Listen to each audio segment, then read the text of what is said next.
નશાના કારોબારનો થયું છે પર્દાફાશ। ગુજરાત એટીએસ અને એનસીબીએ ડ્રગ્સ સામે મોટું ઓપરેશન પાર પાડ્યું છે। એટીએસ અને એનસીબીના સંયુક્ત ઓપરેશનમાં કુલ 4 જગ્યાએ દરોડા પાડવામાં આવ્યા હતા, જેમાં કુલ 230 કરોડનો મુદ્દામાલ સાથે 10 આરોપીઓની ધરપકડ કરવામાં આવી છે। ગાંધીનગરના પીપળજમાંથી ડ્રગ્સની ફેક્ટરી ઝડપાઈ।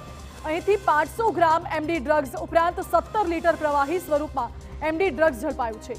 પીપળજમાંથી 5 આરોપીની ધરપકડ કરવામાં આવી છે। તો રાજસ્થાનના સિરોહીમાંથી પણ દરોડા પાડીને એટીએસ અને એનસીબીએ ડ્રગ્સની ફેક્ટરીનો પર્દાફાશ કર્યો છે।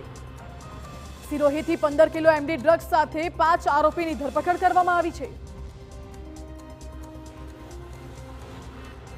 ગુજરાત એટીએસ અને એનસીબી દ્વારા રાજસ્થાન અને ગુજરાતમાં જે જોઈન્ટ ઓપરેશન હાથ ધરવામાં આવ્યું હતું તેમાં મોટી સફળતા મળી છે અને ગાંધીનગરના પીપળજની અંદર જે સ્તરે ફેક્ટરી ચાલતી હતી તથા જે સ્તરે રો મટીરિયલ રાખવામાં આવ્યું હતું તે સ્તરે એનસીબી અને એટીએસની ટીમોએ એફએસએલની મદદથી ઓપરેશન અત્યારે પૂર્ણ કર્યું છે અને જે આરોપીને અટકાયત કરવામાં આવી હતી તથા રો મટીરિયલનો જથ્થો કબજે લેવામાં આવ્યો હતો તે લઈને હવે એટીએસ હેડક્વાર્ટર ખાતે લઈ જવામાં આવે છે। જે પ્રાથમિક પૂછપરછ અને તપાસ દરમિયાન જે વિગતો મળી હતી તેના આધારે આગળની તપાસ કરવામાં આવી છે। રાજસ્થાનમાં 2 સ્થળોએ અને ગુજરાતમાં પીપળજ ખાતે ઓપરેશન હાથ ધરવામાં આવ્યું હતું।